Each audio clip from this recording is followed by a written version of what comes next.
Hello, good morning, class. How are you today? I'm fine, thanks. Thank you for asking me. Okay. Before we start our lesson, let's pray together. Pray begin. Finish. Okay, before we start our lesson, I will check your attendance list, yeah. Okay, no one absent for this meeting, yeah. Thank you for your coming today. And before I start to teach you about new material, I want to make sure that you are still remember about our last lesson. Anyone can tell me about what we have done for last meeting? Yeah, that's good.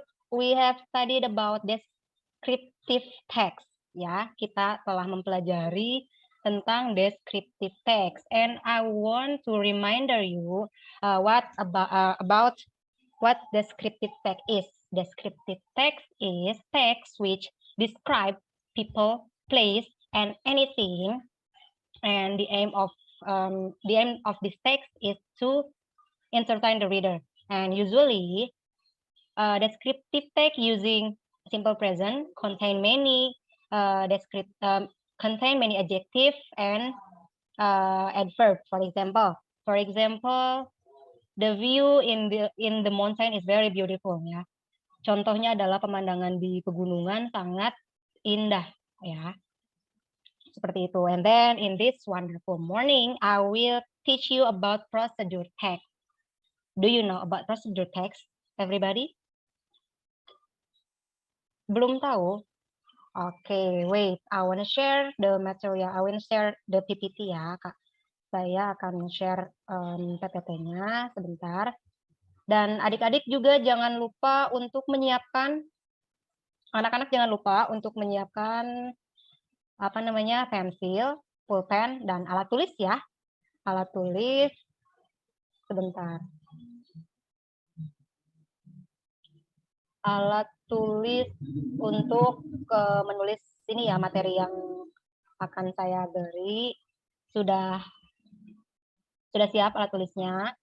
Dan juga jangan lupa ya, pendengarannya juga harus disiapkan karena biasanya untuk pelajaran lewat daring kayak gini suka kemana-mana ya, fokusnya suka ambiar katanya gitu. Dan jangan lupa pastikan kuotanya cukup ya, supaya lancarlah pembelajarannya. Sudah ada prosedur ininya? Saya sudah share screen, sudah ada? Oke, kita hari ini belajar tentang procedure text ya. Oke, procedure text di sini ya, tujuan dari pembelajaran of course setelah mendapat penjelasan materi procedure text dari PowerPoint, peserta didik dapat menyusun procedure text berupa manual atau tips sesuai dengan konteks penggunaannya.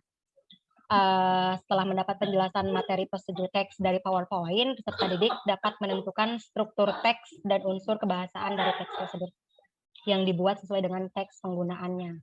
Jelas ya, tujuan dari pembelajaran kita hari ini supaya anak-anak paham apa itu procedure text. Tapi sebelum memahami procedure text, kita harus tahu dulu pengertiannya seperti apa, ya.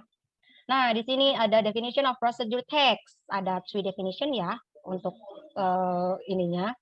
Secara umumnya, procedure text or manual, text manual is a text that explain how to operate or use something. And then procedure text or tips is a text that explain how to do an activity. And then the last procedure text precise is a text that explain how to make food or beverage. Nah, yang pertama di sini ada procedure text yang manual, yaitu teks yang menjelaskan bagaimana cara menggunakan sesuatu. Contoh kita belajar menggunakan Zoom. Nah, sebelum kita masuk ke Zoom kan kita harus download dulu, harus buat akunnya dulu, dan kalau misalkan kita mau mulai harus buat linknya dulu, link meetingnya, seperti itu ya. Itu disebut dengan teks manual atau procedure text. Dan selanjutnya ada procedure text or tips. Di sini ada yang menjelaskan bagaimana cara melakukan sesuatu, contoh tips diet yang sekarang lagi digandrungi banget ya, gitu, diet gitu. Itu juga termasuk ke dalam prosedur text. Dan the last procedure text, recite. Recite itu resep makanan. Contoh kita mau buat nasi goreng. Nah, itu juga termasuk ke dalam prosedur text. Nah, in general, we can say that procedure text is a text that explain how to do something in sequence. Ya. Terus di sini ada social function dari procedure text-nya di sini. The social function of procedure text is to inform the reader about how to do something in sequence of steps, but actually each type of procedure text has its own function as below. Nah, di sini tujuan ya atau fungsi dari procedure text di sini itu adalah memberikan informasi kepada pembaca bagaimana cara melakukan sesuatu. Tadi udah disebutin juga ya, cara membuat Zoom misalkan tadi, cara untuk diet atau cara membuat nasi goreng, seperti itu ya. Di sini sudah paham ya? Jadi prosedur teks itu teks untuk menjelaskan bagaimana cara membuat sesuatu ya. Dan di sini ada sesuatunya itu entah itu kita menggunakan sesuatu, melakukan sesuatu, atau membuat sesuatu. Di sini generic structure of procedure text. Nah, di sini ada strukturnya atau struktur pembentuknya. Di sini ada goal, materials, and method or steps. Goal states what is going to do. Material contain about things that we need to make or do something. And method or steps is a series of action to do or to make something. Goal di sini adalah bisa dikatakan sebagai tujuan, ya. Segala sesuatunya kita harus tahu tujuannya seperti apa. Nah, sama dengan prosedur teks ini harus ada tujuannya. Kalau misalkan tidak ada tujuannya, tidak bisa dikatakan sebagai prosedur teks. Dan juga apa yang akan kita buat kalau tujuannya juga nggak tahu ya. Di sini terus di sini materials. Materials itu tentang kalau misalkan tadi material itu adalah sesuatu yang kita butuhkan untuk membuat atau melakukan sesuatunya. Contoh tadi kita Zoom, kita membutuhkan laptop atau HP kan, terus juga kuota juga itu termasuk ke dalam materialnya. Kalau misalkan kita membuat sesuatu, kayak tadi nasi goreng, otomatis kita membutuhkan bahan makanan juga alat masaknya gitu. Terus di sini method or steps. Ya, method or steps is a series of action to do or to make something. Di sini susunan cara ya, metode atau susunan cara melakukan sesuatunya itu, melakukan atau membuat sesuatu. Jadi setelah ada goal, ada tujuan, kita menyiapkan bahan, dan setelah menyiapkan bahan, kita lakukan step-stepnya dari awal sampai akhir seperti apa. Seperti itu. Ada yang ingin ditanyakan about procedure text? Sudah paham? Oke, kalau sudah paham, kita lanjutkan ya. Di sini ada language features. Di sini using simple present, using imperative sentence, using connectives, and using adverb. Di sini tata bahasanya ya. Menggunakan simple present sama tadi kayak kayak descriptive text ya, menggunakan simple present. Juga using imperative sentence, using connectives, and using adverb. Connective itu kayak kata sambung ya. Terus adverb itu kata keterangan, terus using imperative sentence itu seperti perintah kayak gitu. Nah, kayak gitu ya. Ini untuk language features-nya. Ada yang ingin ditanyakan lagi? Tidak ada. Oke, kalau tidak ada di sini kita mulai. Ada contoh ya. Saya akan berikan satu contoh di sini dan nanti ada pertanyaannya. Di bawah sini ada pertanyaan. Ya, tentang generic structure-nya tadi. Nanti saya akan ingatkan lagi generic structure-nya seperti apa. Oke, sebelum ke contoh, saya akan ingatkan generic structure-nya ya. Tadi di sini ada goal, tujuannya, material, itu bahan-bahannya, dan method or step-nya itu adalah cara-caranya. Ingat ya, ini bisa dicatat dulu boleh, atau di di foto boleh, nanti dicatatnya pas sudah selesai itu oke, supaya tidak membuang waktu ya. Gunakan kecanggihannya yang dipunya ya. Oke, sudah ya. Oke, di sini kita ke contoh how to use an electric iron. Bagaimana cara menggunakan setrika listrik ya. Di sini. Number 1. First, prepare the iron, the clothes, a placemat, and some clothing hanger. And second, plug the iron cable into an electricity socket and wait until the iron gets warmer. And the third, place the clothes on the placemat.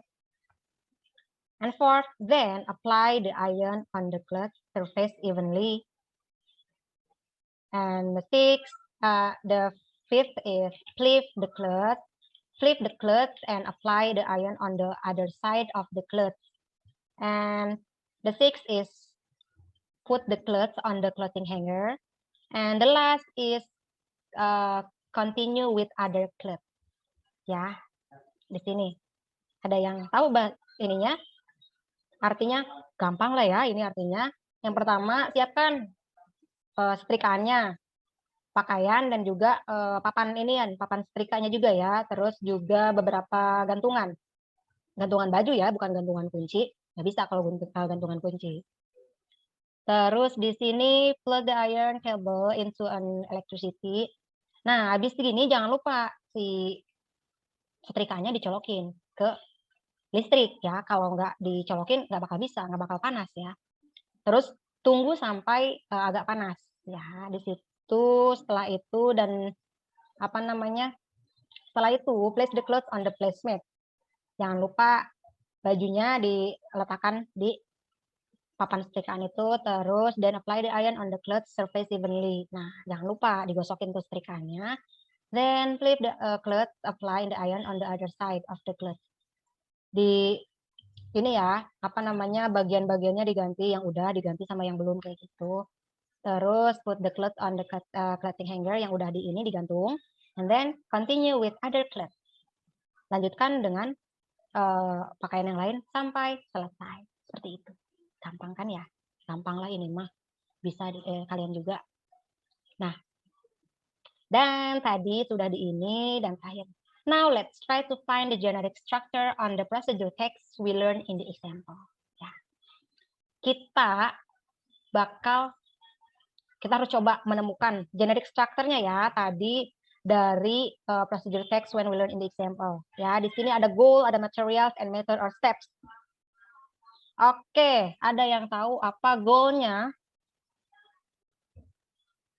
Oke, betul. Goal-nya itu adalah how to use an electric iron ya. Bagaimana cara menggunakan setrika listrik.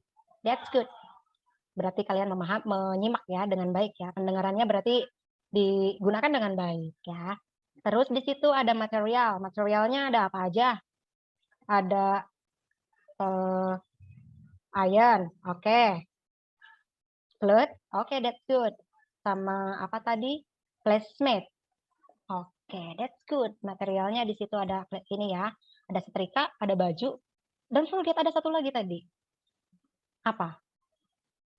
Iya, betul. Hanger cloth ya. Setrika, iron, tempatnya, placemat, cloth, sama hanger cloth.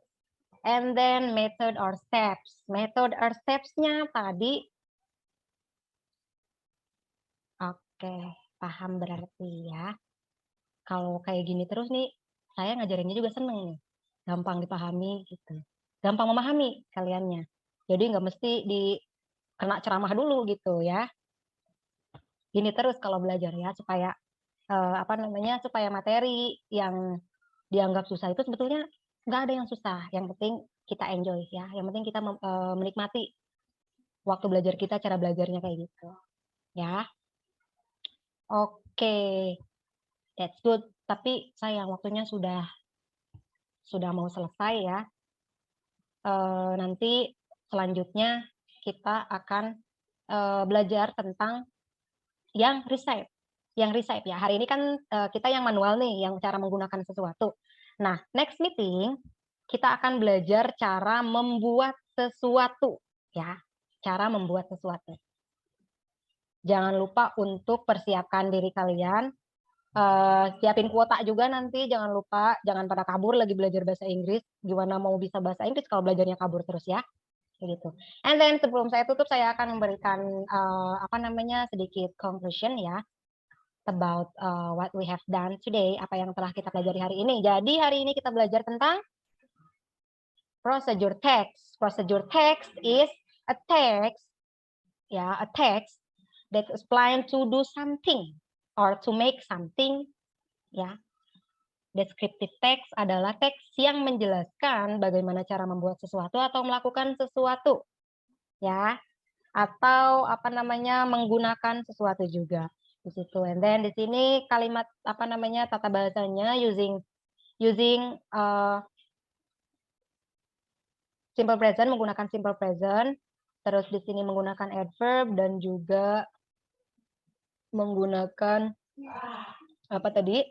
menggunakan using connective dan using imperative sentence, dan juga dari generic structure-nya itu ada goals atau aim, ada material, and method or steps, ya. Sampai di sini bisa dipahami ya. Jangan lupa yang tadi saya bilang, next meeting kita akan belajar tentang masih tentang procedure text, tapi yang recite atau yang membuat sesuatu. Jangan lupa disiapkan materinya atau kalian baca-baca dulu supaya nanti bagian saya tanya kalian sudah bisa, ya. Seperti itu.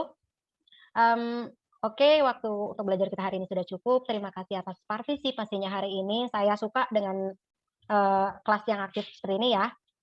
Jadi pembelajaran juga menyenangkan kalau anak-anaknya aktif. Ya, sampai jumpa di pertemuan selanjutnya. Goodbye and thank you. Bye. Mana ya tadi? Aduh, astagfirullahaladzim. Awal terserah gue mau gimana kek.